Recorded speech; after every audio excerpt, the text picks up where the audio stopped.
तो महाराज इस तरह से दशा हो गई। इसीलिए निवेदन करने जा रही थी कि हमेशा कभी भी भ्रमित नहीं रहना चाहिए। आज यहाँ महाराज, आज यहाँ भगवान शंकर कह रहे पहला कारण जय और विजय के लिए भगवान ने अवतार लिया। दूसरा कारण है सती वृंदा और जलंधर के लिया। महाराज जितना ही जलंधर अनाचारी, दुराचारी, पापाचारी था, उतनी ही उनकी धर्म पत्नी वृंदा बड़ी ही महाराज हरि भक्ता, विष्णु परायणा थी। बाल अवस्था से भगवान का अधिक स्नेह और महाराज लगाव था। पर किसी कारण जलंधर से विवाह हो गया, लेकिन पूजा करना बंद नहीं किया। देवताओं से संग्राम हुआ। कई लोग कहते हैं कि भगवान ने जलंधर का रूप बनाया, पर मैंने विद्वानों के द्वारा नहीं सुना है, ना पढ़ा। मैंने ये जरूर सुना है कि जब देवताओं ने प्रार्थना किया तो भगवान नारायण गए देवी वृंदा के घर, और जैसे ही देवी वृंदा अपने अनुष्ठान में बैठी थी, नारायण को देखा, अनुष्ठान छोड़ के भगवान नारायण के चरणों में गिर पड़ी। अनुष्ठान खंडित हो गया, जलंधर मारा गया। और जब जलंधर मारा गया तो वृंदा को पता चला कि इनके कारण मारा, अगर ये नहीं आते तो मैं अनुष्ठान नहीं छोड़ती ना। जलंधर मारा गया। तब महाराज वृंदा ने कह दिया, प्रभु जिसने आपकी बाल अवस्था से अब तक प्रार्थना किया हो, आप इतने पत्थर दल बन गए, मेरा ही सुहाग आपने उजाड़ दिया। जब पत्थर दल बने ही हो तो जाओ पत्थर के बन जाओ। भगवान पत्थर के बन गए। बाद में याद आया कि उसे तो मरना ही था, पर मैंने अपने आराध्य को पत्थर बना दिया। वृंदा ने कहा, सरकार पत्थर के तो बन जाओ, पर ऐसे पत्थर के बन जाओ कि हर वैष्णव के घर में शालिक राम बन के पूजे जाओ। तो सुनो, देवी वृंदा सती तुलसी बनी, पर क्या कहा, हर वैष्णव के घर में पूजे जाओ। शालिक राम पूजने का उसी को अधिकार है जो वैष्णव हो, रामानंदाचार्य वैष्णव। और महिलाएं तो 55 से पहले शालिक राम को छू भी नहीं सकती। पूजा से ज्यादा छूने का दोष लगता है शालिक राम को। और शालिक राम कभी खरीदे नहीं जाते, विद्वान बैठे खरीदे नहीं जाते हैं महाराज। ये नहीं कि आप कहीं गई काली काली बटैया खरीद लाए। शालिक राम कभी चिकना नहीं होता है। केवल शालिक राम नेपाल में ही गंडकी नदी में मिलते हैं। और गंडकी नदी में एक ऐसा कीड़ा होता है, ऐसा कीड़ा होता है, वो कीड़ा नहीं है, वो भी एक राक्षस था। भगवान के सामने आया, भगवान को निहारने लगा। भगवान तो है ये सुंदर, निहार रहा था। भगवान बोले, क्या चाहते हो? राक्षस बोला, महाराज ऐसा लगता है कि तुम्हें खा जाऊं। भगवान बोले, तो खा ले। भगवान बोले, तो खा ले। पर वही राक्षस वो कीड़ा बना तो भगवान को खाता रहता है। खाएगा उगलेगा, खाएगा उगलेगा। तो उसके नुकीले पैने दांतों के द्वारा वो हमेशा किसी में चक्र बन जाता है, किसी में शंख बन जाता है, किसी में गदा बन जाता है। इसीलिए उस कीड़ा के द्वारा शालिक राम गंडकी नदी में मिलता है।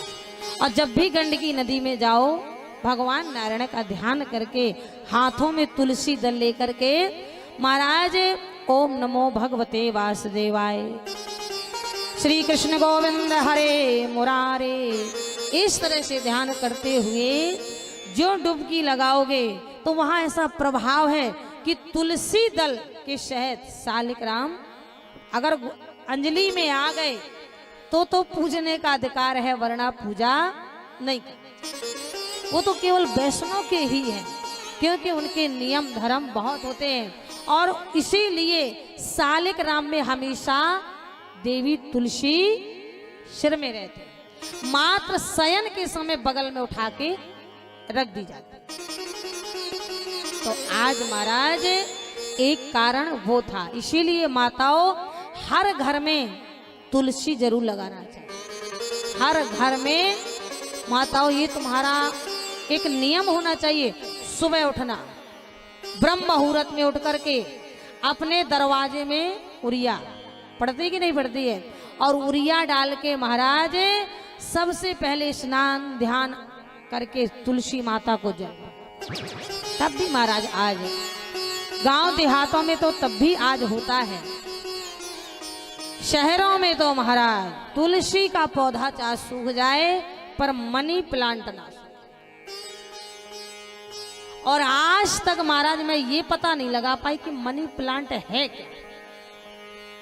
बहुत जगह गए, विदेश भी गई, पर मैंने आज तक इसका पता नहीं लगा पाया कि मनी प्लांट लगाने से फायदा क्या है। पर एक महात्मा जी ने ये जरूर बताया था कि नुकसान, मनी प्लांट एक विदेशी पौधा है। अब मनी प्लांट से ऐसे वायरस उड़ते हैं, कैंसर जैसी बीमारी, टीबी जैसी बीमारी, शुगर कैसी बीमारी, ऐसी ऐसी लाइलाज बीमारी होती है कि जिसका कोई इलाज नहीं। इसीलिए माताओं, तुलसी एक औषधि है, तुलसी एक ऐसा पौधा है महाराज जिससे शांति सुकून मिलता है। और आज का जमाना कलयुग है ना, कलयुग है, गैया को लठ मारेंगे, कुत्ता महाराज को एसी की गाड़ी में बैठाएंगे। और कुत्ता इतना उच्चिष्ट जीव प्राणी है, मैं ये नहीं कहती कि आप भागाओ मारो, महात्मा है वो भी, भोजन दो, पर पालने का अधिकार नहीं। अगर पूजन की सामग्री छू ले तो महाराज छीत लग जाती है। इसीलिए पर आज के जमाने में महाराज देहात नहीं, शहरों में सुबह 4 बजे हाफ चड्डा जंजीर लिए कुत्ता महाराज को घुमा रहे, महतारी बाप को चाहे ना घुमा, कुत्ता महाराज को दे रहे भोजन, महतारी बाप को चाहे एक गिलास पानी ना दे। कुत्ता को एसी गाड़ी में बिठा रहे, महतारी बाप को चाहे टूटी खाट में डाले रहे। पर आज वही है ना, कलयुग है महाराज। पर जिस पहले ये बीमारियां क्यों नहीं आती थी, आज हम लोग, मैं खिलाफ नहीं हूं, मैं किसी के खिलाफ कभी नहीं होती, मैं होती कौन है? गौशाला खुलवा रहे हैं, किसी गौशाला में जाके तुमने देखा है कितनी गौएं बंधी हैं? आज हम लोग गौ ग्रास भी नहीं छोड़ रहे। पहले घर में जब भोजन बनता था, सबसे पहले गाय की रोटी निकाली जाती थी, अंतिम कुत्ते की रोटी निकाली। जहां गौ सेवा होती है, गौ दुग्ध लिया जाता है, दही मठा लिया जाता है, गौ गोबर से लीपा जाता है। हम तो कहते कैसा भी कैंसर हो, गारंटी से कह रही हूं, बिन ब्याही बछिया का 6 महीने आप मूत्र पी ले, महाराज कीमो लगवाने की भी जरूरत नहीं पड़ेगी, कीमो भी लगवाने। और सुबह से शाम को भी मात्र 11 बजे नाक से पूंछ तक गौ माता के शरीर में हाथ फेरो और 2 रोटी में घी लगा के गुड़ रख के प्रार्थना करो, माँ हमें इससे लाइलाज बीमारी से मुक्त करो।